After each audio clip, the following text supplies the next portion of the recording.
Comme ça qu'il est très difficile de nos jours d'imaginer comment un garçon de mon âge pouvait partir à l'aventure comme ça s'est produit en juin 40. Pour comprendre ça, il faut connaître un peu le contexte. Alors qu'est-ce qu'était le contexte? C'était la naissance, les premiers textes de Karl Marx, le communisme, qui s'est déployé à travers l'Europe, particulièrement en Russie, où il a abouti à la prise de pouvoir de Staline, enfin Lénine, Staline et tous les classements-là de cette époque. Ce communisme a balayé l'Europe et avec des succès différents suivant les pays, et il s'est particulièrement incrusté en Espagne, au Portugal et dans les dépendances espagnoles et portugaises, c'est-à-dire en Amérique du Sud et en Afrique. Ce communisme a été combattu dans différents pays. Le premier à avoir réagi, ça a été l'Italie, avec Mussolini, qui s'est pris pour un nouvel empereur romain. Il y a eu une réaction en Espagne de la part de Franco. Salazar a suivi ensuite, au Portugal. Et cette guerre d'Espagne a duré plusieurs mois, alimentée à la fois par les Russes qui n'avaient pas beaucoup de moyens et par les dictateurs européens, c'est-à-dire les Italiens, et ensuite par l'Allemagne. En France, le communisme, cette époque a entraîné un mouvement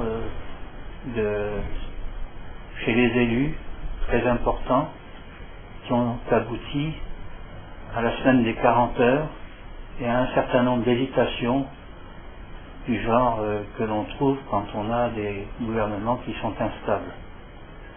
On est arrivé à changer de ministre tous les 2 mois, tous les 3 mois.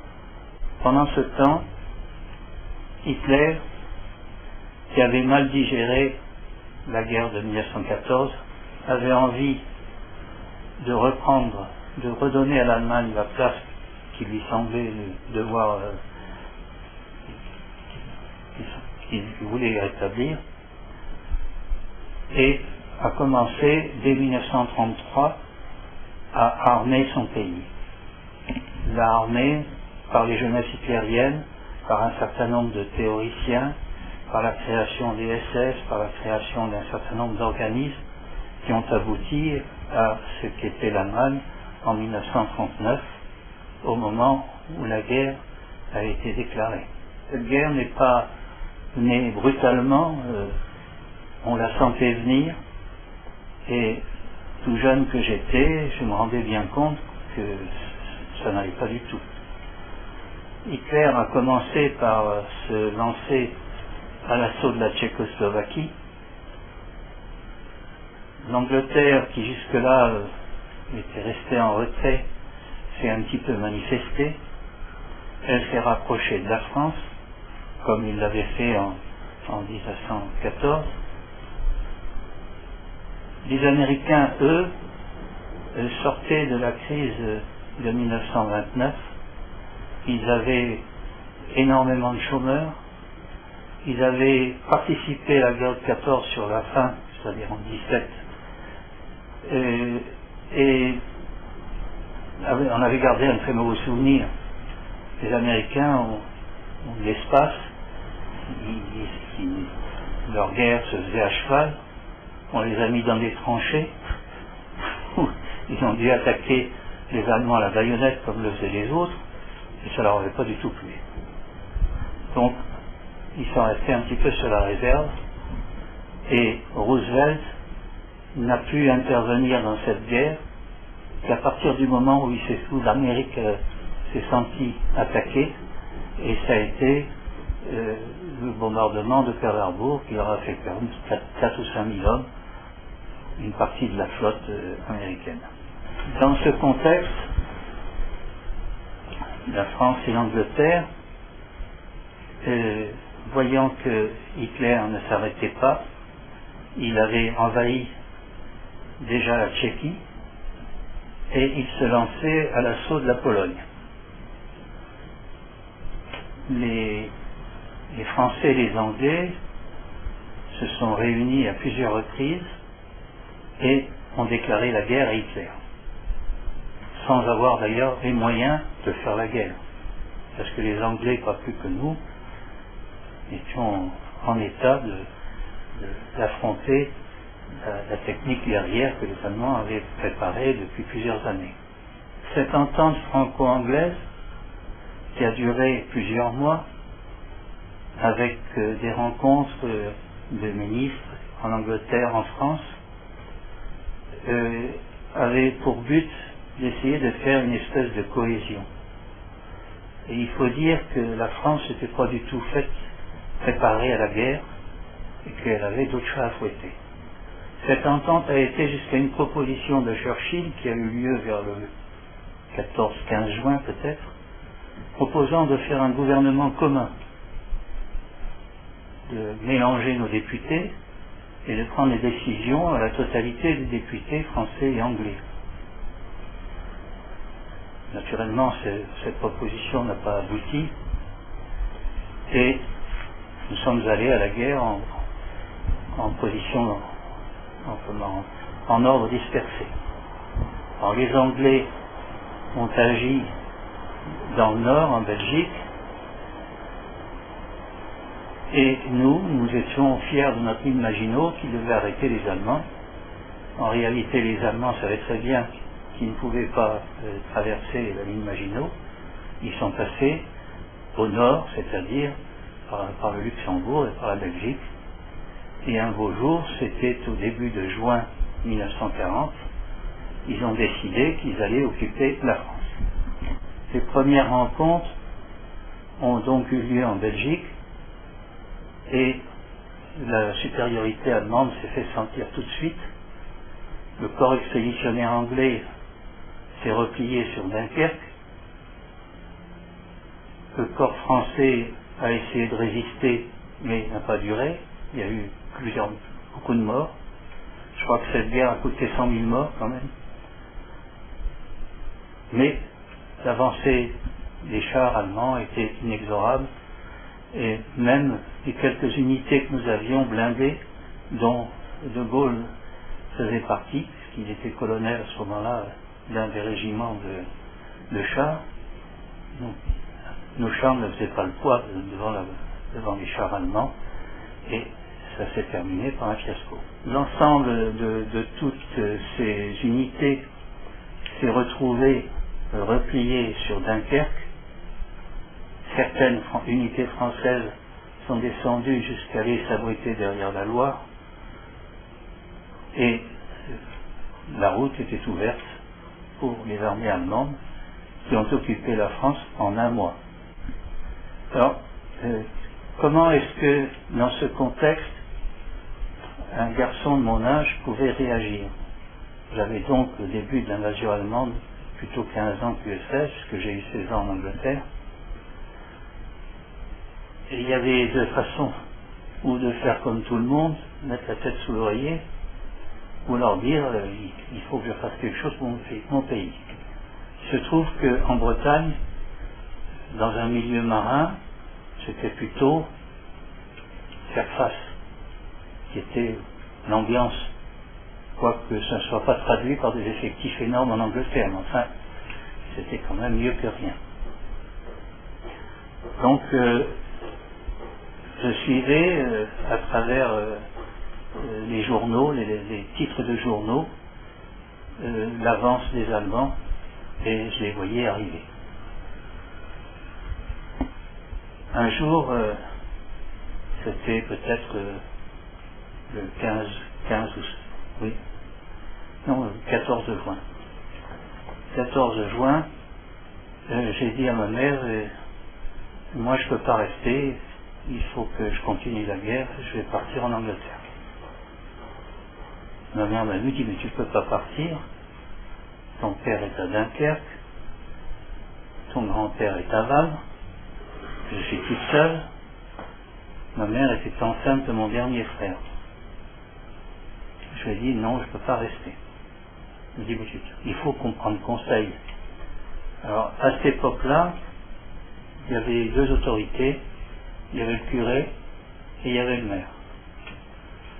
J'ai opté pour le maire, on est allé voir le maire qui a dit à ma mère si j'avais un garçon de cet âge-là, je le laisserais partir. La messe était dite, je rentrais de la maison avec ma mère, j'ai fait mon bagage et je suis parti sur l'OS4 qui était la mairie et ensuite Roscoff parce qu'un groupe d'autres jeunes gens s'y rendaient. Nous sommes arrivés à Roscoff, il y avait là un bateau à voile qui s'appelait le Leligia Baltoji, qui veut dire le cygne blanc, je crois, en lituanien, qui était coincé là du fait de la guerre. Il n'y avait plus d'équipage à bord, le bateau était ouvert. Nous sommes rentrés, moi j'étais très fatigué, j'avais fait quelques 20 km à pied dans la matinée. Je me suis mis à fond de cale et j'ai attendu les événements. Les gens sont montés, sont descendus. Et à un moment donné, je suis monté sur le pont et j'ai vu des motocyclistes allemands arriver, reçus avec des fleurs. Alors je me suis demandé pourquoi on pouvait recevoir des motocyclistes allemands avec des fleurs, et ce n'est que beaucoup plus tard, quand je suis revenu en France et après même, bien plus tard, que j'ai su la raison. C'est que ces Allemands étaient des gens qui passaient leurs vacances depuis 10 ans dans le coin et qui venaient tous les ans. Mais cette année, ils étaient venus en motocycliste en uniforme. Donc ils avaient été accueillis par la population locale. Le bateau sur lequel j'étais donc se remplissait, se vidait, et puis à un moment donné est arrivé un type qui était capable de manœuvrer. C'était un marin local. Il fallait que la marée soit haute pour pouvoir sortir, car le port de Roscoff est presque à sec à marée basse. Et ensuite, il fallait pouvoir franchir les obstacles qui sont de part et d'autre de l'entrée du port. Vers 6 ou 8 heures du soir, nous sommes partis et nous avons passé 2 jours en mer pour atterrir à Falmouth. Falmouth, c'est tout à fait au bout de l'Angleterre.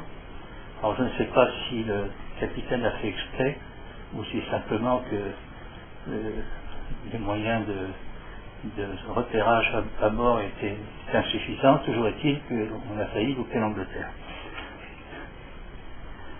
Et nous sommes arrivés en rade de Falmouth, où on nous a imposé de rester parce qu'il y avait des mines, sans bouger, et ensuite une vedette est venue nous chercher, nous a traînés à terre, et c'est comme ça que nous avons débarqué.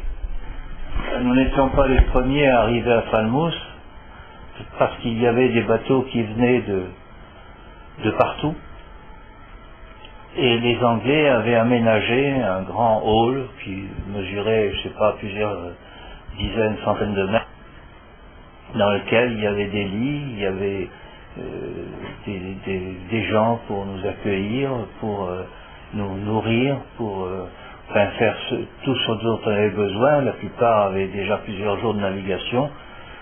Et puis il y avait bien sûr le contrôle disons de l'État qui voulait s'assurer de la qualité des gens qui rentraient.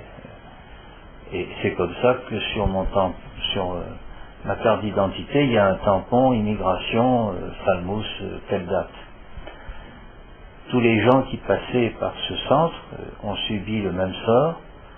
Alors le tri a duré plusieurs jours, combien je ne me rappelle plus. Enfin, toujours est-il qu'un jour, on nous a dit, bon, on va vous envoyer sur Londres. Alors le jour dit, on a pris un train qui nous a amenés à Londres. Et à Londres, nous sommes arrivés dans un endroit qui s'appelait l'Empire Hall. Cet Empire Hall, ça pourrait être le CNIT actuel à Paris, enfin un énorme bâtiment avec une spirale dans laquelle on faisait avant des expositions, je ne sais trop quoi. Enfin, toujours est-il qu'on a été répartis là-dedans et que je me suis trouvé avec un groupe de gens qui étaient des cadets de mon âge et avec l'intention de nous envoyer à une école de cadets qui devait se tenir, si j'ai bonne mémoire, du côté de l'Écosse. Enfin, le groupe qui dépendait un peu de moi parce qu'on avait trouvé que j'étais un gradé scout, a vécu sur place, je ne sais plus très bien comment on se nourrissait, mais enfin il y avait la possibilité de se nourrir. Et on a cantonné comme ça quelques jours, peut-être plusieurs jours, jusqu'au moment où on nous a dit, bon, ça y est, vous partez. Alors vous partez, pour moi qui avais des idées un peu rétrogrades, dit on ne peut pas laisser un cantonnement sans l'avoir nettoyé. J'ai demandé des volontaires, il n'y en avait pas, et j'ai donc exécuté ce que les autres ne voulaient pas faire. Quand j'ai fini mon boulot, je me suis rendu compte que tout le monde était parti, y compris avec un petit chien que j'avais acheté, parce que dans ce périple, j'étais un petit peu écrasé par beaucoup de choses, et la perspective d'avoir un petit ami était pour moi assez importante. Enfin, je me suis retrouvé donc tout seul. Alors j'ai couru après le groupe, je ne l'ai pas retrouvé. Il y a un chasseur alpin qui m'a dit, t'inquiète pas petit gars, je vais te conduire à la gare, on va les retrouver. On était à la gare, mais c'était pas la bonne. Et je suis revenu 2 ou 3 heures après à l'Empire Hall, sans savoir très bien ce qui allait m'arriver, parce que j'avais loupé le train. Et je me suis demandé ce qu'il fallait faire, et il y avait un commandant, enfin un colonel, qui s'appelait Magrin-Verneret, qui était commandant de la base et qui était colonel de Légion. Alors j'ai été le voir et je lui ai dit, ben voilà ce qui m'arrive. Il m'a dit, t'inquiète pas petit gars, je vais m'occuper de toi. Et en attendant, eh bien, puisque tu n'as rien à faire, tu viendras balayer mon bureau tous les matins à 9h. Alors j'ai balayé le bureau tous les matins à 9h pendant quelques jours. Et puis un beau jour, parce que comme j'avais accès à son bureau, je voyais ce qu'il y avait des papiers qui étaient sur son bureau, je me suis aperçu que la Légion allait faire mouvement et qu'elle allait aller sur Aldershot. Aldershot, enfin exactement, c'est pas Aldershot, la gare c'est Aldershot, mais un camp qui se trouve pas très loin de là. Et effectivement, aujourd'hui, la Légion a fait mouvement et je les ai suivis. Alors je me suis retrouvé dans ce camp, qui était un énorme camp à 60 km au nord de Londres, dans lequel il y avait toutes sortes d'ailleurs de nationalités, il n'y avait pas que les Français. Enfin les Français occupaient une place, et moi j'ai suivi le sort de la Légion. Et comme mon colonel m'avait dit que j'allais balayer son bureau tous les matins à 9h, j'ai continué à le faire. Et lorsque je continuais à regarder également les papiers qui étaient sur son bureau, et j'ai pu annoncer aux gens, ben, on va faire mouvement, on va aller sur Liverpool, on va aller ceci, on va faire cela. Et personnellement, comme je n'avais pas du tout envie il m'avait dit, je vais te renvoyer à l'école, je ne me suis pas trop manifesté, je me suis fait plutôt oublier, mais ceci étant, je me suis fait constituer un pactage qui était certainement aussi complet que celui de tous les hommes qui partaient pour Liverpool. Entre-temps, la Légion avait reçu une invitation pour les jeunes qui étaient à la Légion à l'époque, et nous nous sommes rendus le 28 juillet 1940. De toute façon, on n'avait pas le choix, on nous a dit qu'il faut y aller, on y est allé. Et ça a donné lieu à la photo qui est présentée. C'est Quintel qui m'a envoyé la photo quand j'avais 40 ou 50 ans. Sinon, je ne me serais plus du tout rappelé de cette aventure. Maurice Gilbert, lui, a été tué en Libye, et puis moi, je suis resté vivant. Et puis le jour du départ est arrivé, je l'avais annoncé aux légionnaires qui trouvaient que j'avais quand même des accointances qu'eux n'avaient pas. Et une petite notoriété. Et puis un jour dit, on est parti à pied, la Légion, ça voyage à pied, c'est bien connu, à la gare d'Aldershot, on a pris le train, et puis le lendemain matin, on est arrivé à Liverpool. Alors Liverpool, c'est un énorme port, avec des grands espaces, et la Légion, qui est toujours très organisée, avait récupéré les sacs marins, chaque homme avait son sac à dos, mais il y avait les sacs marins pour mettre les choses lourdes. Ces sacs marins avaient été déversés par des camions, ou peut-être par le train, je ne sais pas, dans un énorme tas qui se trouvait au milieu d'une énorme place. Et la Légion a encadré ce tas de sacs, et à l'appel du nom, chaque légionnaire se présentait, saluait et récupérait son sac. Légionnaire un tel, arrive mon nom, je baisse mon casque pour pas qu'on voit qui j'étais, légionnaire Trommer, je prends mon sac, je monte à bord. Mais à bord, je ne savais pas où aller parce que je faisais partie d'aucune unité. Alors il y a des gens qui m'ont dit, on va t'installer sur un camion en cale. Je me suis installé sur ce camion en cale, ces gens m'ont nourri pendant tout le temps, et puis quelques jours après, on m'a dit, le colonel t'appelle. Alors le colonel, c'était le colonel Magrin Verneret, dit Monclar, nom d'emprunt, et pour que sa famille ne soit pas inquiétée d'ailleurs, et le colonel m'a passé un savon, devant un certain nombre de gens qui étaient témoins, enfin de légionnaires, et puis au bout d'un certain temps, j'ai senti qu'il s'essoufflait un peu, je me suis dit, ça y est, il m'a dit, je vais te renvoyer, on va arrêter le convoi, on va faire ceci, on va faire cela. Je savais très bien qu'on n'arrête pas un convoi pendant la guerre pour débarquer un individu comme moi.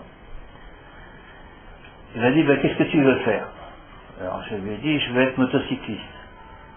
Et il m'a affecté au peloton motocycliste de la Légion, qui possédait à ce moment-là de très belles machines, qui étaient des Matchless 350 cm3, des Norton, et puis des gens qui étaient tous des spécialistes de la moto.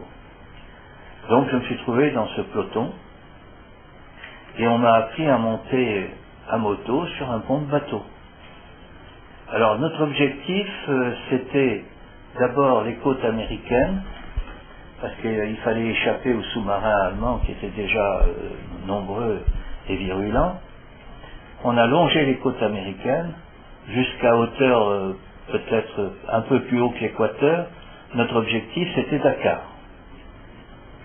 Le bateau sur lequel nous avons embarqué s'appelait le Penland.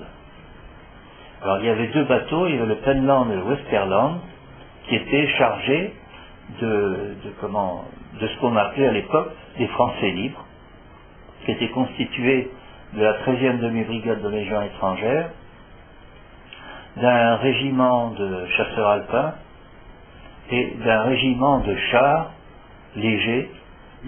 Au bout de quelques jours de navigation, j'étais le jeune, et par conséquent j'avais le droit aux corvées.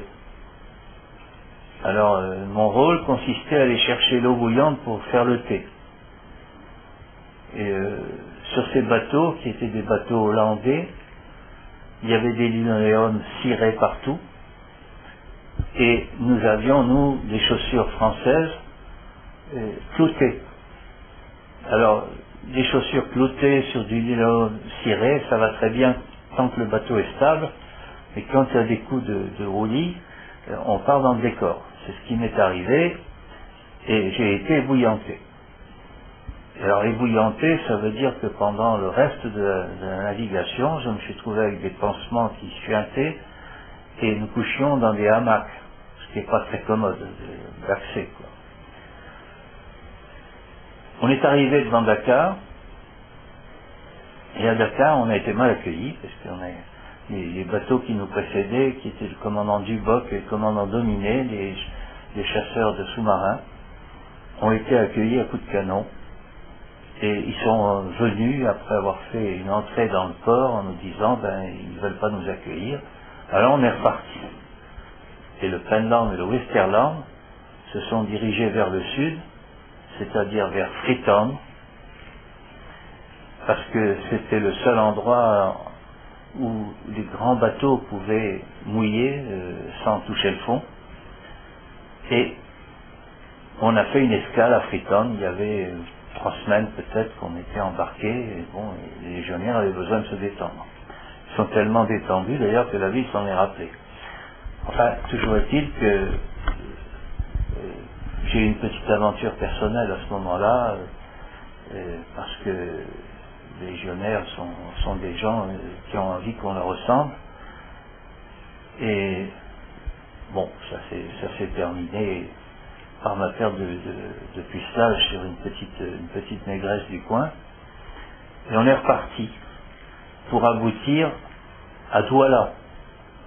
Mais pour aller à Douala, de Freetown, il fallait avoir des bateaux sans fond, parce que le tirant d'eau permis, c'était de l'ordre de quelques mètres à Douala. Alors on a embarqué sur les commandants Duboc et commandant Dominé, qui nous ont débarqués au port de Douala. Le 8-10-1940,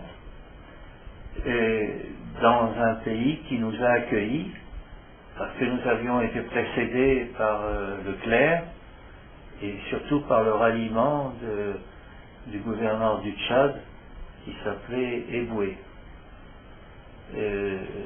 Il avait rallié, il était gouverneur de l'AEF à l'époque, il avait rallié en principe tous les pays, sauf le Gabon.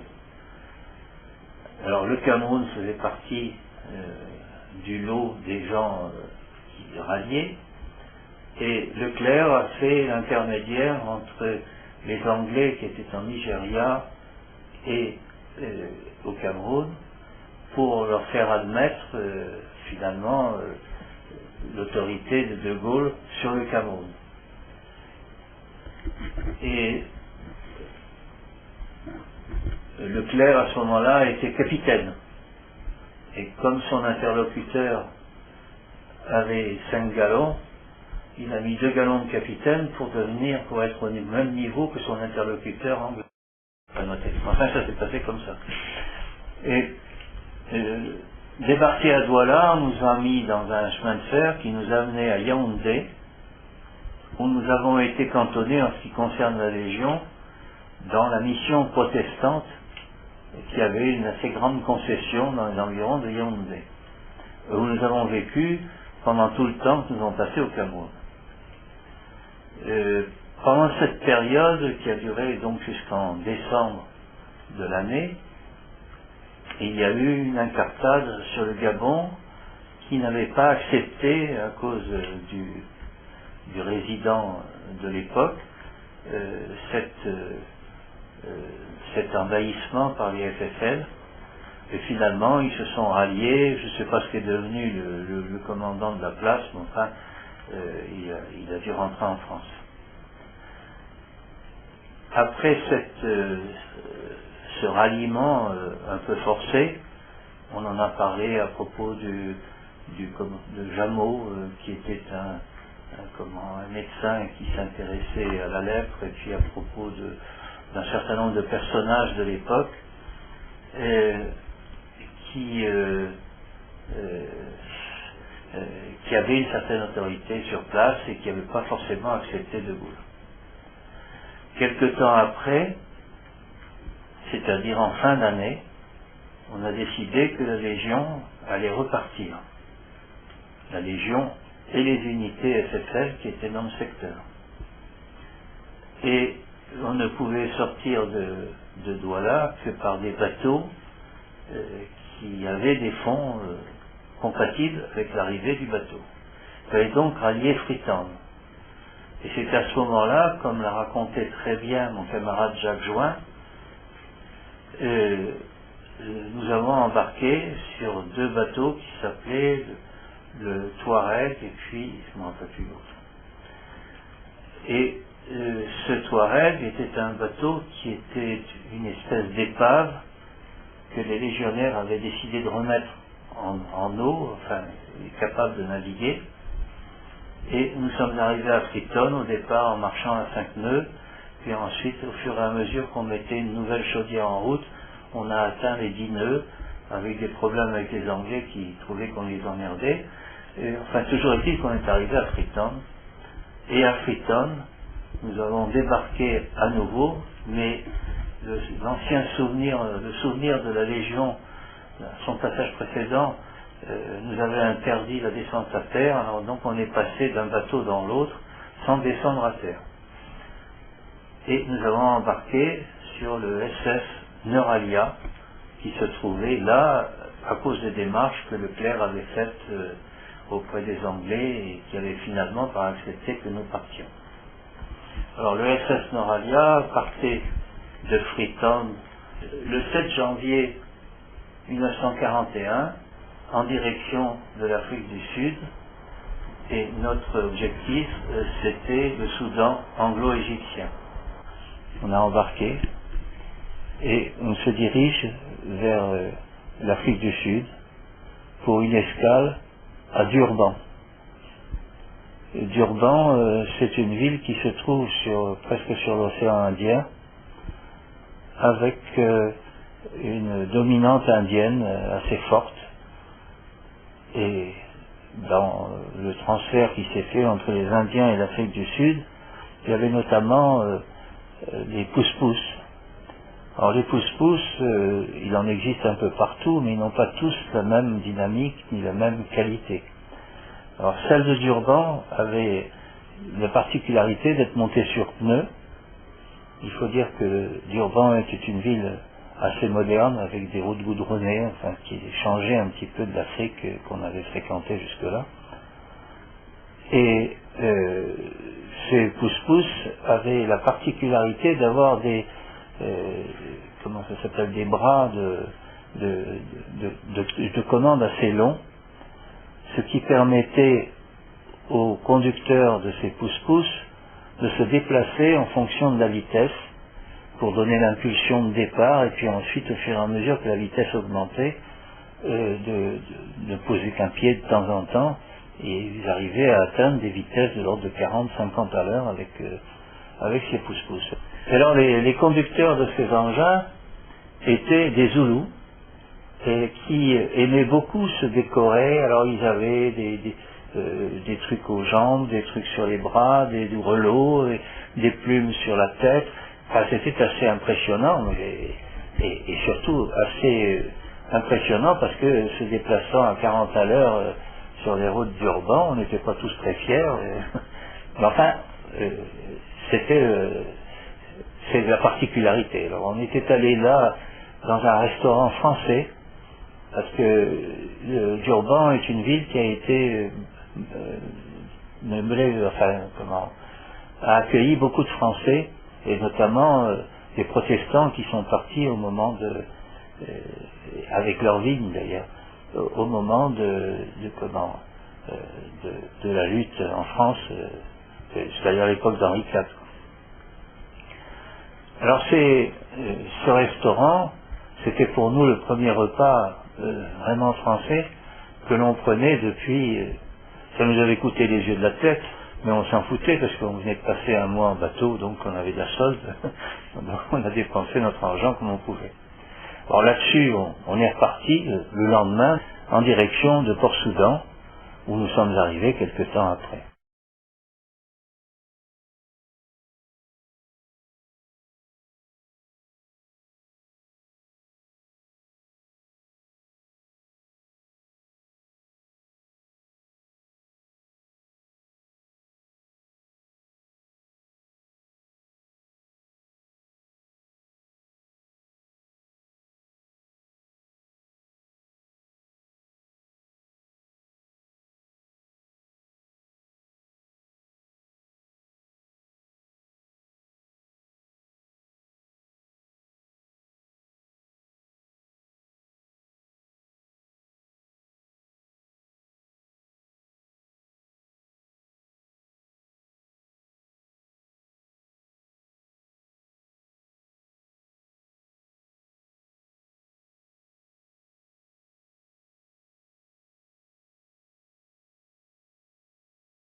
le 14-2-1941. Nous débarquons et nous allons en direction de Swakim. Swakim représentait pour moi un souvenir de ma lecture qui était les textes d'Henri de Montfred, qui avait écrit Les mystères de la mer Rouge, enfin toutes sortes de choses. C'est un personnage qui, dans la lignée des gens qui l'ont précédé et qui s'entichaient pour l'Éthiopie, à cause de la Bible, un certain nombre de racontars qu'on trouvait là-dedans. Il y a beaucoup de Français qui sont allés là-bas. Plus tard, il y a eu Baudelaire, il y a eu enfin un certain nombre de personnages en vue de France. Et pour moi, Swakim, j'étais dans ma Bretagne, pas natale, mais enfin où je résidais, et ça représentait tout le rêve possible et imaginable que représentaient les récits d'Henri de Montfred. Alors ceci étant, nous sommes restés dans les parages pendant quelques jours, combien je ne me rappelle plus exactement, et il fallait s'abriter parce qu'il faisait très chaud, c'est un pays où il fait très très chaud, et c'est là que j'ai fait ma première construction. Alors de cette première construction qui était faite avec les matériaux du pays, mais il me fallait ça pour pouvoir m'abriter du soleil, parce que sinon j'aurais été brûlé. Et nous sommes restés là donc quelques jours, et puis on a embarqué sur des véhicules qui nous ont amenés vers l'intérieur des terres, en direction de notre objectif qui était Keren. Mais pour arriver à Keren, la Légion n'y va pas par les routes, elle y va à pied. Alors la Légion a cheminé à pied pour arriver sur les contreforts qui étaient les collines de défense de Keren. Et les légionnaires ont été chargés de faire des attaques dans ces coins-là. Nous sommes arrivés sur un sommet qui était à 600 mètres d'altitude, et la première nuit,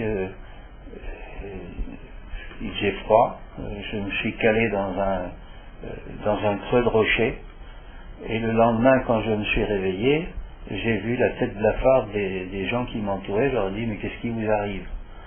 Et ils m'ont dit, on a été bombardés toute la nuit. J'avais rien entendu. J'étais tellement fatigué que j'ai dormi comme un loir. Mais pendant cette période, qui a duré quand même une quinzaine de jours, on crevait de soif. Et il fallait trouver de l'eau. Alors comme ils ne savaient pas trop quoi faire de moi, on m'a désigné pour aller chercher de l'eau. Alors on était à 600 mètres d'altitude à peu près, et l'eau se trouvait pas à zéro, mais enfin disons à 50 ou 100 mètres d'altitude. C'était une espèce de mare qu'on se partageait avec les Italiens. Alors eux y allaient le matin, et nous l'après-midi, ou vice-versa, je ne me rappelle plus, mais enfin c'était la règle. Et quand on arrivait à cette mare, elle était couverte d'un tas de détritus, de cadavres, de toutes sortes de choses. On bougeait un petit peu la surface, et avec un quart, on pouvait prendre un quart réglementaire de type armée française, on pouvait prendre de l'eau qu'on mettait dans des bidons. Alors j'ai été chargé de faire ce ravitaillement, et pour porter les bidons, on nous avait donné des dromadaires. Alors, on avait 2 dromadaires, on était 2, hein. Je m'avais donné un autre gars qui était plus âgé que moi d'ailleurs, et on a fait cette navette tous les jours pendant 15 jours, on descendait avec nos dromadaires. Alors, la difficulté de manœuvrer les dromadaires, c'est d'abord qu'ils sont des animaux qui ne sont pas faciles à manœuvrer. Ils ont toujours quelque chose, ils reniflent, ils pètent, ils craquent, enfin ça sent mauvais. C'est un animal pas commode. Et lorsqu'on avait réussi à les maîtriser, bon, on pouvait les guider, les descendre de 600 mètres à 100 mètres d'altitude sur des chemins muletiers avec des dromadaires, c'est pas très commode, parce que c'est pas très stable, le dromadaire, c'est haut sur pattes. Et j'avais toujours peur qu'il tombe. Et s'il tombait, on n'avait plus de bidon, on n'avait plus d'eau. Enfin, on a fait ça, j'ai fait ce ravitaillement pendant une quinzaine de jours, je crois. Et chaque fois, on enlevait on enlevait les saletés du dessus de la nappe, et puis on remplissait nos bidons. Alors il y avait, je ne me rappelle plus combien, mais une quinzaine ou une vingtaine de bidons de 20 litres qu'on mettait à cheval sur le dos des dromadaires, et puis moyennant quoi, les choses. Alors la distribution d'eau, l'eau était tellement rare malgré tous nos efforts que c'est finalement le colonel Magrin-Verneret qui assistait à la distribution d'eau pour éviter que les types ne se bagarrent. Et lorsqu'on était après Keren, il y avait eu des blessés, et je ne sais pas comment, mais j'ai été au poste médical de la Légion, qui regroupait un médecin capitaine et un infirmier, une table, une chaise, c'était son truc d'opération. Alors sur la table il avait quelques outils, et un des légionnaires avait pris 6 balles de mitrailleuse dans le bras. Et alors bon, il est arrivé là, et le capitaine en question, qui s'appelait Fruchot, qui est devenu un conte d'ailleurs, il a écrit des livres ensuite. Et alors ce capitaine Fruchot n'avait aucun antibiotique, aucun antiseptique, parce qu'on n'avait rien. Alors il a reconstitué la plaie, enfin, il a remis les os en place, il a fait tout ce qu'il fallait, mis une gouttière, et puis alors il a recousu, et comme il savait pas quoi faire, et il a mis sur la blessure des asticots. Et il avait dit aux légionnaires, tant que les asticots vivent, tu vivras. Et j'ai le souvenir de ce légionnaire qui était une espèce de malabar, un type qui mesurait 1m90 et toute la proportion, qui avec une petite badine regardait si ces asticots vivaient. Bon, après ça, on est descendu, nous sommes arrivés à un endroit où je me suis arrêté comme tout le monde. On avait soif, on a bu, parce qu'il y avait de l'eau qui coulait, et je me suis endormi. Et quand je me suis réveillé, les légionnaires étaient partis. Et j'étais tout seul dans mon coin, et j'avais déjà appris que on n'est jamais tout seul dans la nature, dans ces pays-là. Il y a toujours quelqu'un qui vous épie, et j'ai donc attendu. Et effectivement, au bout d'un certain temps, peut-être une demi-heure, j'ai vu arriver un type avec une chèvre. La chèvre est allée boire dans le ruisseau. Je l'ai mis en joue et je lui ai demandé la strada de Keren, c'était le seul mot italien que je connaissais. Alors il m'a emmené dans une direction qui ne me plaisait pas tellement, parce que je savais quand même un petit peu me repérer au soleil. Et je le remis en joue, il a changé de direction, et finalement il m'a amené sous un pont qui était la route de Keren.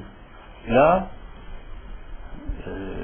j'ai observé, il y avait des véhicules qui circulaient, mais je ne savais pas de quelle race ils étaient, si c'était des Italiens ou des Anglais, enfin il y avait toutes sortes il y avait des Néo-Zélandais, il y avait des Indiens, il y avait toutes sortes de gens dans ce pays-là, qui arrivaient avec les Anglais, dans les troupes anglaises.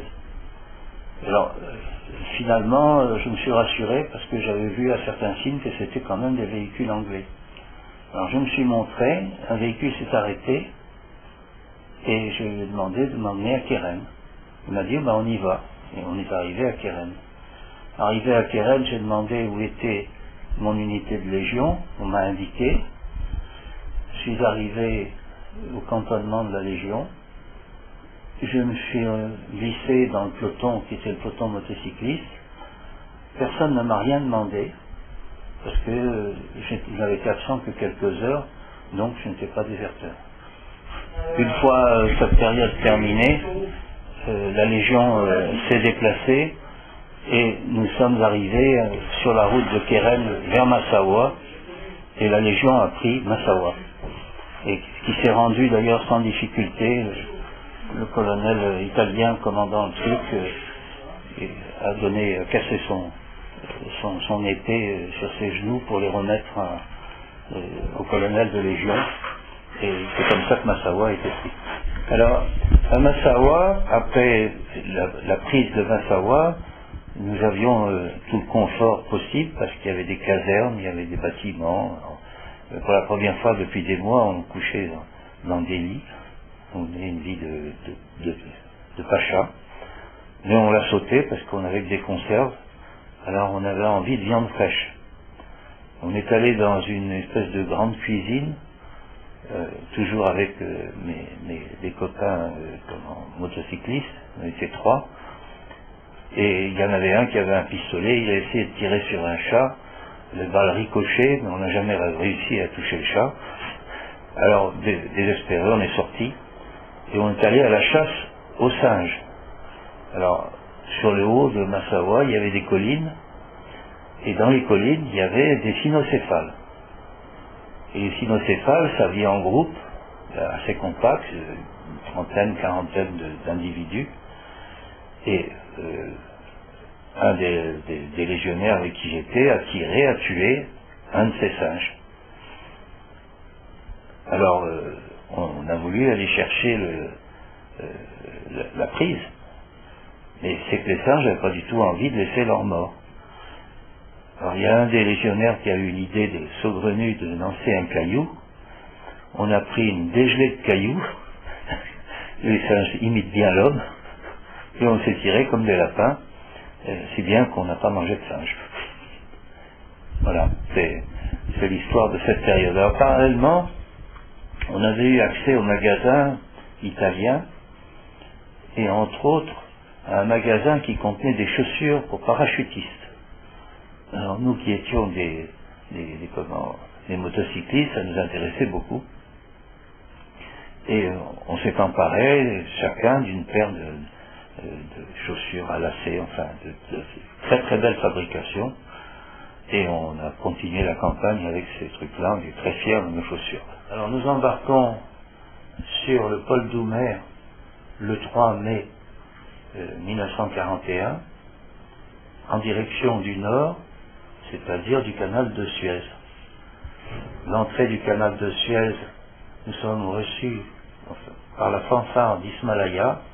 Ismaïlia est une ville qui avait été créée au moment de la création du canal de Suez, qui est une ville entièrement française, qui nous a joué l'hymne national. C'était la première fois qu'on était accueillis. Depuis plus d'1 an, on était parti d'Angleterre. Et ça nous a fait chaud au cœur. La Légion a répondu avec son hymne habituel. Et le soir ou le lendemain, nous sommes arrivés à Alcantara, où nous avons débarqué. Alcantara, ça veut dire le pont en arabe. Et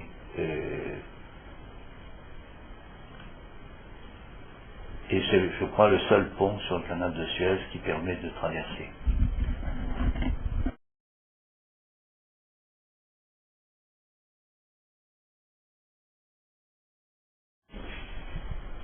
Nous débarquons à Alcantara, où les Anglais nous attendaient avec des camions pour nous transporter, et qui nous ont emmenés à Tel Aviv, dans les environs de Tel Aviv.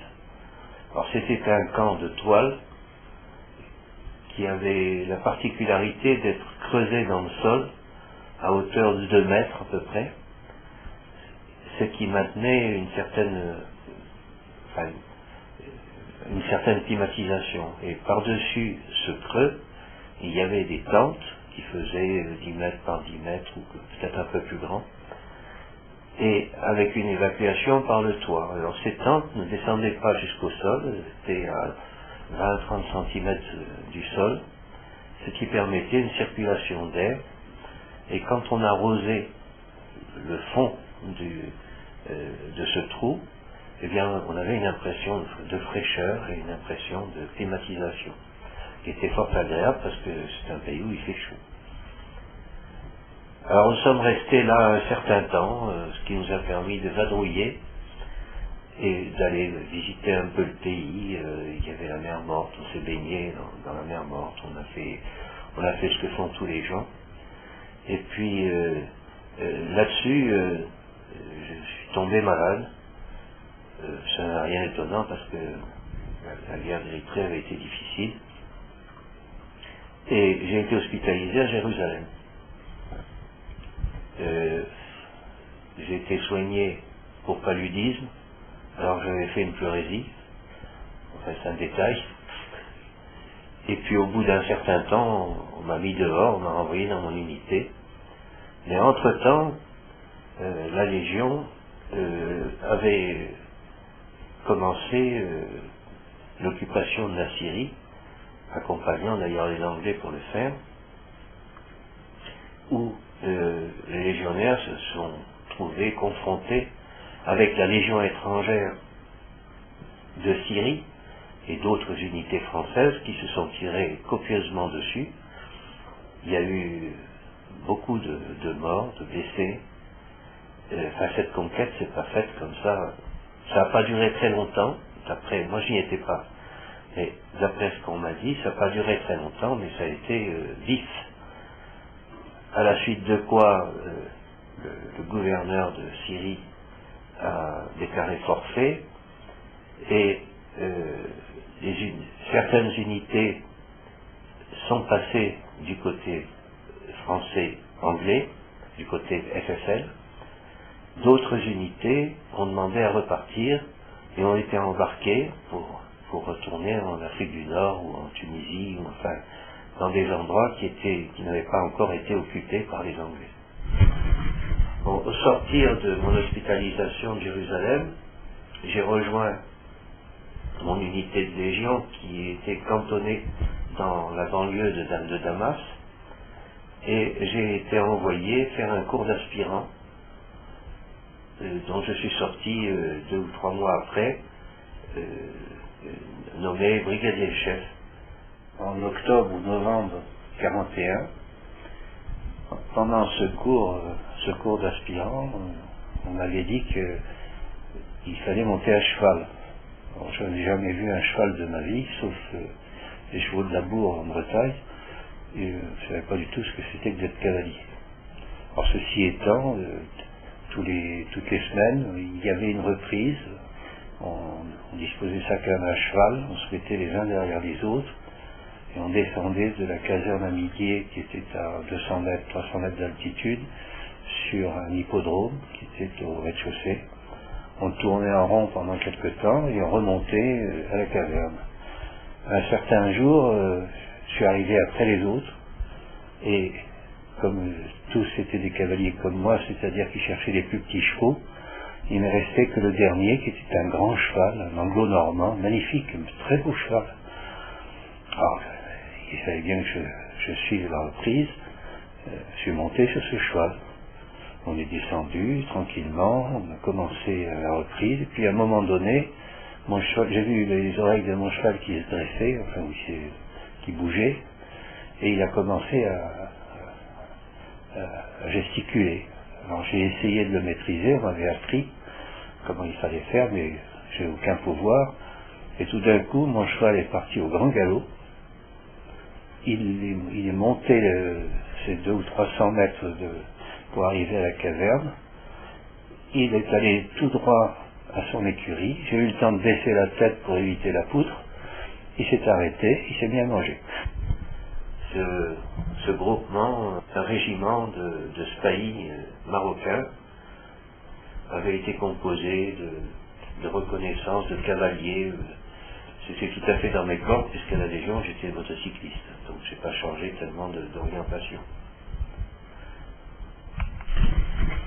Il est certain que ce partage qui s'est fait à ce moment-là entre les FSL et les vichistes, puisque c'était des vichistes, n'a pas été facile. Parce que les gens étaient déchirés d'abord de se tirer dessus, et ensuite d'avoir à choisir de partir ou de rester, et ça a causé, notamment dans les troupes indigènes, des malaises.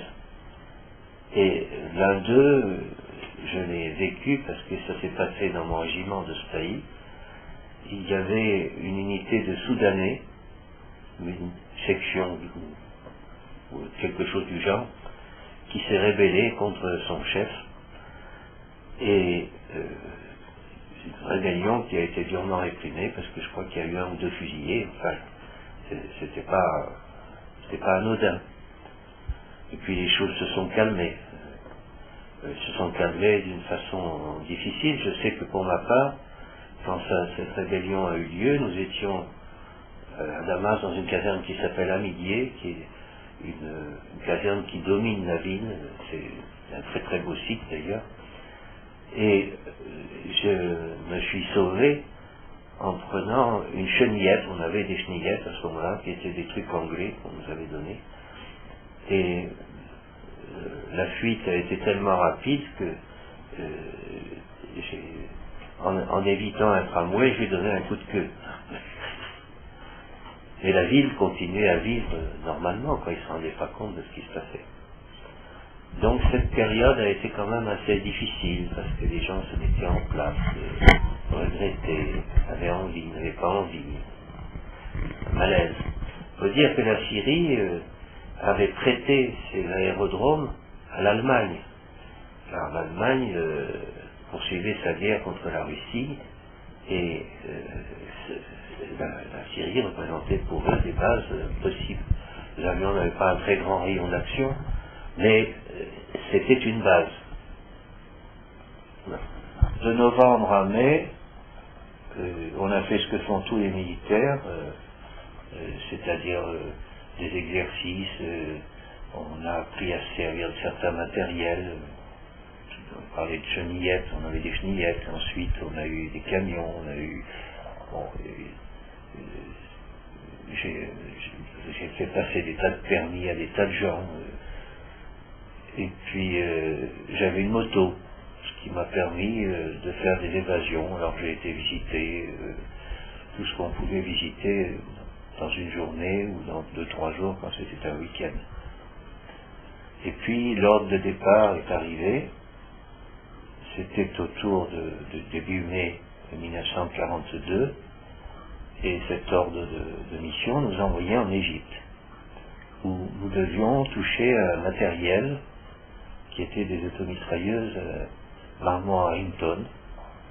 Ces automitrailleuses avaient été fabriquées par les Africains du Sud pour contrer les rébellions locales. C'était l'apartheid. Et l'apartheid, bon, il y avait une police musclée et qui disposait de ces engins. Comme les Anglais n'avaient pas d'engins de reconnaissance autres que ceux-là, ils ont fait fabriquer par les Sud-Africains des automitrailleuses qui sont arrivées en Égypte, et on nous a ensuite affectés, et nous avons continué la campagne dans ces automitrailleuses. Le but de notre voyage en Égypte, c'était d'aller au Caire, où on nous avait réservé un emplacement sur le terrain d'aviation du Caire, qui s'appelle Ména. Ce Ména avait l'avantage d'être à 2 ou 3 kilomètres des pyramides, ce qui faisait que pour nous c'était une sortie tout à fait normale. On passait par les pyramides pour aller au Caire, enfin. Entre le Caire et Ména, il y avait 20 kilomètres. J'y suis retourné depuis... À l'époque, c'était un désert. Maintenant, c'est couvert d'immeubles, d'enseignes lumineuses. Enfin, c'est la continuation du Caire. Alors donc, nous étions installés sur ce camp. On était chargés de la surveillance et peut-être de la défense du camp pour le cas où les Allemands arriveraient. Ils sont jamais venus, ou les Italiens. Et on faisait de l'entraînement sur nos automitrailleuses. Alors nos automitrailleuses, elles étaient tout terrain, et il fallait qu'on apprenne à s'en servir. Alors on faisait des sorties qui allaient des pyramides, des grandes pyramides, jusqu'aux pyramides de Saqqara, qui sont à 60 km en dessous de celle-ci. Et notre grand problème, c'était de monter la garde dès qu'on s'arrêtait, parce qu'il y avait une flopée de petits Arabes qui n'avait qu'une envie, c'est de nous faucher les bouchons en bronze de nos bidons d'eau. Alors il fallait... Et puis bon, ensuite on rentrait, puis on recommençait le lendemain ou sur le lendemain, enfin on faisait l'entraînement. Mais c'était du tout-terrain. Mais comme entre Le Caire et Ménard, maintenant c'est couvert de maisons. Et puis nous avions une arrière-pensée, c'est que ces tourelles d'automitrailleuses étaient équipées de mitrailleuses. Qui n'étaient pas très efficaces quand on avait affaire à un blindé. Alors nous avions, nous, des canons de 25 qu'on avait récupérés en Syrie, qui étaient des armes absolument magnifiques, et on s'était dit que, comme c'était des armes sans recul, c'est-à-dire avec frein hydraulique, on pouvait peut-être les mettre dans les tourelles. Alors nous avons dit ça aux Anglais, qui nous ont dit, si vous voulez essayer, venez à Tel El-Kébir. Alors nous y sommes rendus, enfin un détachement dont je faisais partie, et nous avons fait des essais. Alors c'est là que j'ai appris à me servir de la soudure électrique, j'ai brûlé les yeux d'ailleurs en passant, et puis on a réussi à monter nos canons dans la tourelle. Mais on ne savait pas très bien si la tourelle allait tenir. On avait bien renforcé, c'était des tourelles très simples. Il y avait des crampons sur une rainure. Alors on avait doublé les crampons pour le cas où la tourelle s'en irait. Et puis, quand on a fait les premiers essais, on a mis une corde, tout simplement, qui partait de la gâchette du canon. Et il y avait une porte arrière qui permettait de faire rentrer des gens, parce que je vous ai dit que c'était des engins de police, donc ils avaient besoin d'avoir des fantassins. Et il y avait une espèce d'ouverture, on a fait passer la corde par cette ouverture, ce qui a fait qu'on a tiré le premier coup avec personne dans la machine. Et puis on est allé voir, la tourelle avait tenu. On a recommencé plusieurs fois, puis comme ça avait l'air de marcher, on a essayé avec des gens dedans, et puis ensuite on a multiplié l'opération, et c'est comme ça que quand on est parti en Libye, alors pour la région de l'Alamein, enfin dans ces coins-là, nous avions nos canons de 25 montés sur certaines de ces...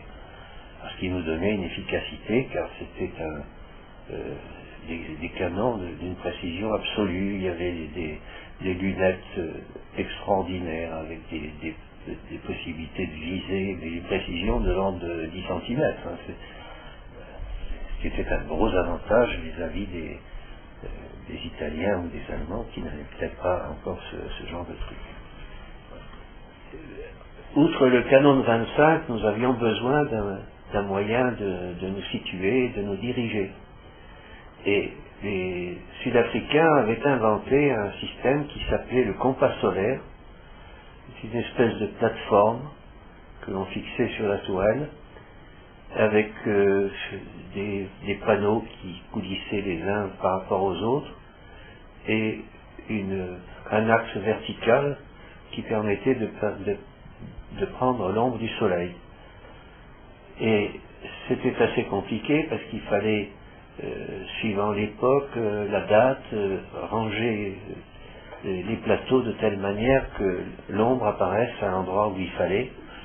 Et moyennant quoi, elle pouvait nous indiquer le nord, l'est, enfin la rose solaire. Et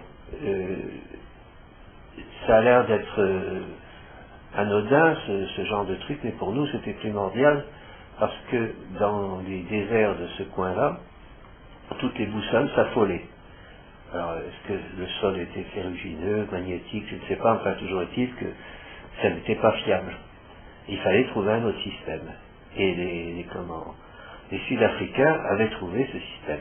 Alors il nous a fallu nous apprendre à s'en servir, parce que choisir un cap c'est une chose, mais quand on arrive devant un obstacle, il faut prendre un angle par rapport au cap qu'on s'était fixé, rattraper l'angle derrière pour pouvoir se remettre dans la même direction.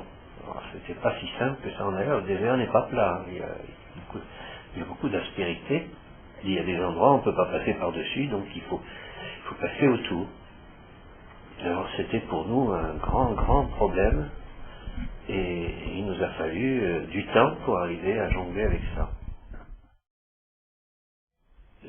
Durant cette période, nous avons reçu une invitation d'un groupe de Français d'Ismaïlia, et j'ai fait partie du groupe qu'on a envoyé, des 3 ou 4 bons hommes qui y sont allés, et ça a donné lieu à 1 ou 2 photos qui sont inscrites. Bon, ça a duré 24-48 heures, peut-être une semaine, je ne sais pas, je ne me rappelle plus. Et puis on est rentré et on a continué notre petite vie précédente. Voilà. Le jour du départ vers la frontière est arrivé, et on nous a mis en route vers Alexandrie, et ensuite la frontière, l'endroit où se trouvait la limite entre les Italiens et nous, c'est vers la frontière traditionnelle Égypte-Libye. En passant à côté d'Alexandrie, on a stationné quelque temps, et nous avons constaté qu'il y avait une petite flotte française de contre-torpilleurs et torpilleurs qui avait été coincée là au moment de l'armistice, et qui était restée parce qu'ils ne pouvaient pas sortir, les Anglais leur interdisaient de partir. Ces gens-là descendaient à terre, et les Anglais leur avaient donné une maison, un endroit où ils pouvaient faire une sorte de messe, enfin de lieu de rencontre. Quand nous sommes arrivés là-bas, gentiment, les Anglais nous ont dit, il y a une maison de Français, alors allez-y. Alors on avait droit d'où à un étage, et puis les Vichy avaient droit à l'étage au-dessus, ou l'inverse, je ne me rappelle plus. Un jour, Alexandrie a été bombardée, et c'était les Italiens qui étaient venus lancer quelques bombes sur Alexandrie. Alors la DCA anglaise s'est mise en route, mais les Français ont tiré. Et le lendemain, le commandant de la place anglais a dit aux Français, écoutez, ou vous rentrez dans la guerre et on vous accepte, ou vous êtes hors la guerre et vous ne tirez plus.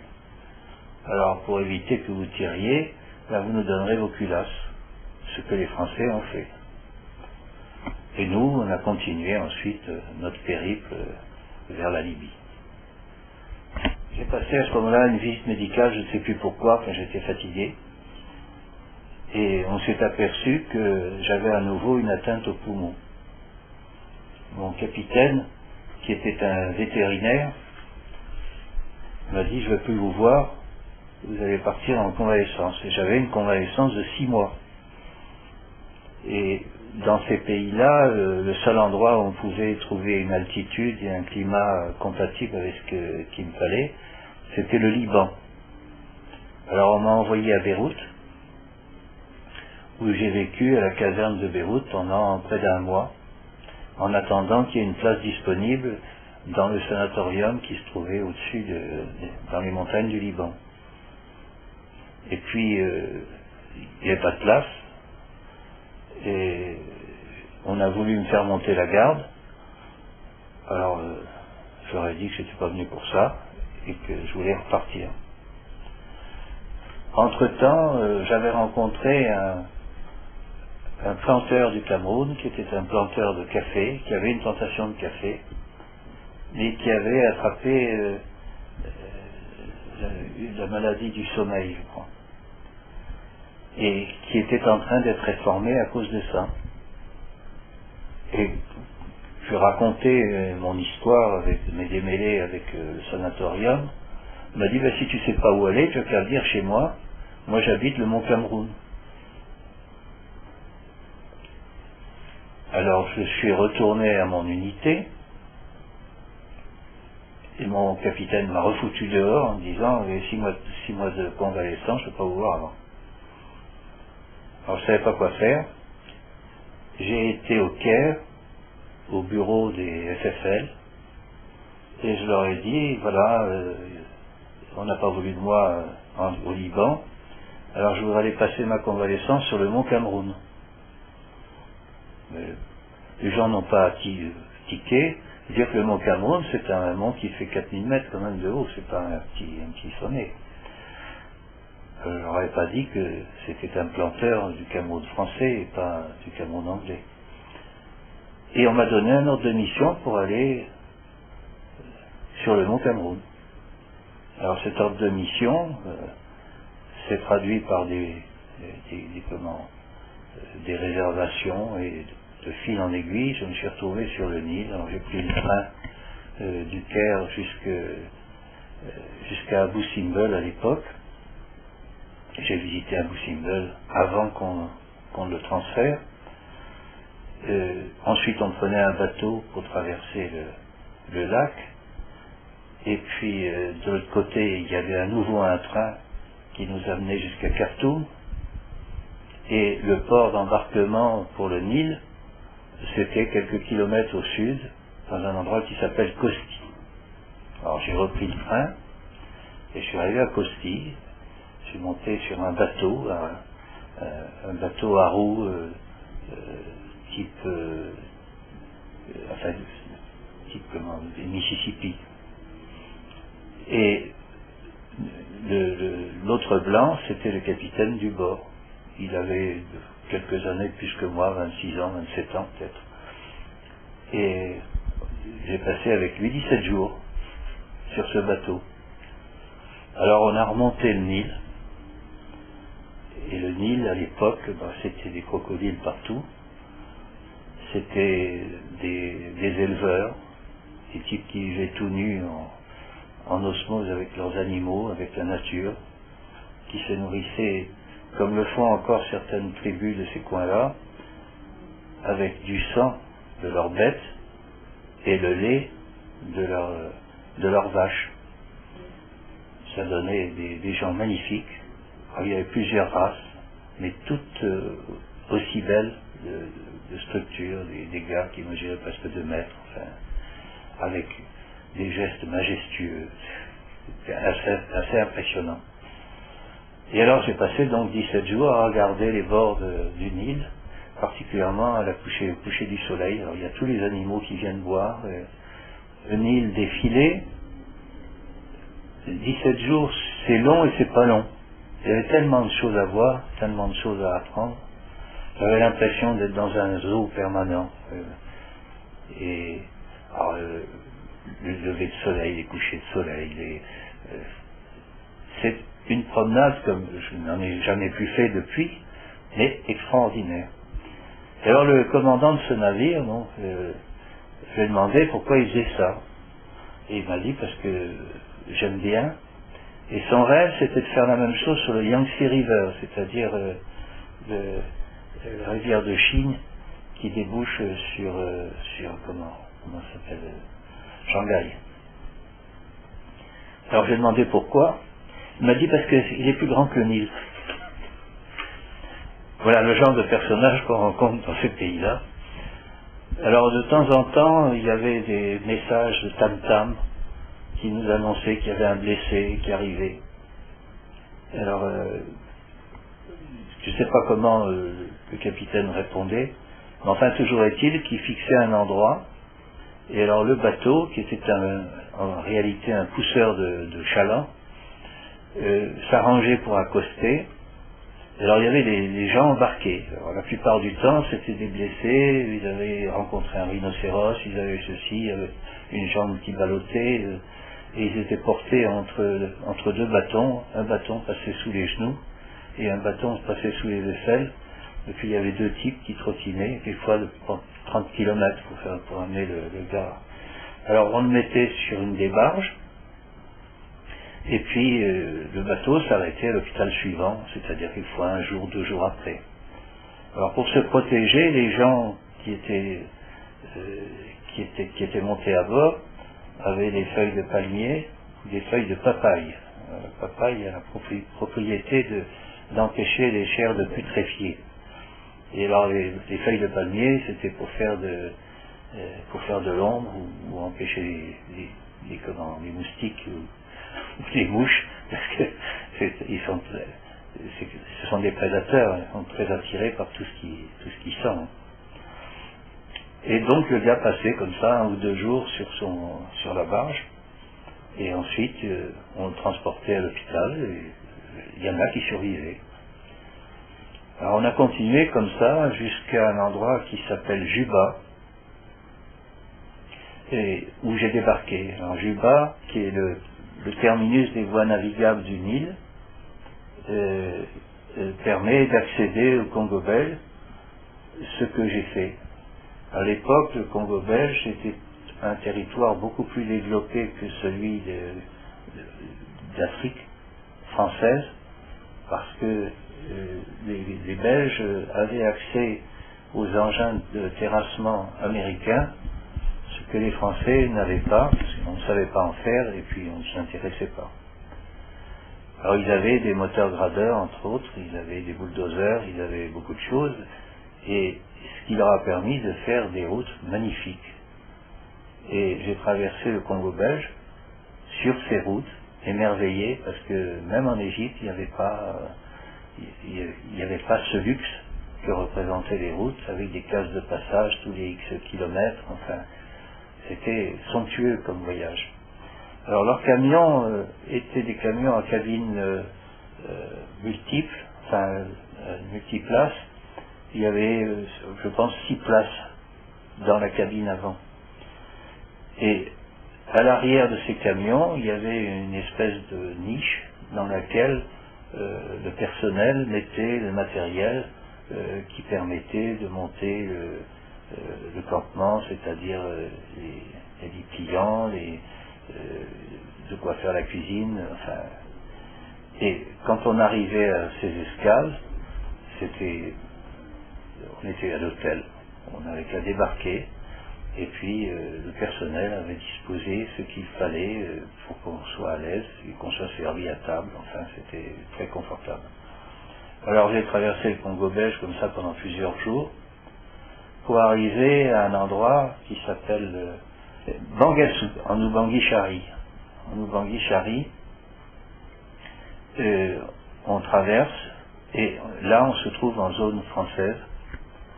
D'Ubangui-Chari, je suis arrivé au Cameroun, et j'ai été dans un lac qui s'appelle Nkongsomba, qui est l'endroit où m'avait donné rendez-vous la personne dont j'ai parlé plus haut.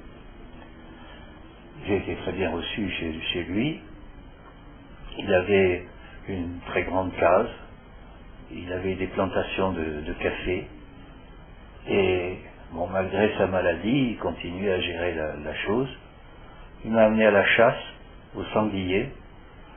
J'ai eu la frousse de ma vie. J'ai vu le sanglier, mais je n'ai pas tiré dessus. À la suite de quoi, j'ai eu une crise de paludisme terrible, qui m'a anéanti pendant 8 jours, et j'ai pas fait surface. Puis au bout de ma crise, j'ai commencé à reprendre vie, et puis à me dire que ça faisait quand même un bout de temps que j'étais parti d'Égypte, et que j'avais 6 mois, enfin il me restait 5 mois, je crois, de congé, et qu'il était peut-être temps que j'envisage de retourner en Égypte. Alors je suis jamais allé sur le mont Cameroun, sauf par les yeux, mais autrement, et puis un beau jour, j'ai demandé à rentrer. Alors on m'a trouvé une place dans un avion. Il a fallu d'abord que j'aille en Nigeria,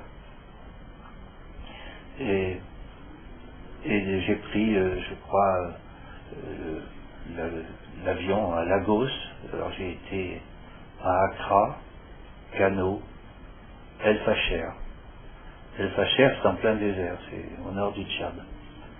Et là j'ai été débarqué parce que il y avait une femme enceinte qui devait aller accoucher je ne sais trop où. Alors j'ai passé 8 jours à El Fasher, moyennant quoi j'ai repris mon avion qui m'a amené à Khartoum, puis j'ai refait le chemin inverse pour rejoindre le Caire. Alors je ne sais plus à quelle date je suis rentré, mais enfin il y avait un bout de temps que j'étais parti. J'avais fait un très très beau voyage, et puis j'ai plus entendu parler de mes poumons, donc ça avait dû se rétablir tout seul. Alors je suis rentré dans mon unité, Et comme les 6 mois avaient été écoulés, mon capitaine m'a laissé rentrer et j'ai continué la campagne avec eux.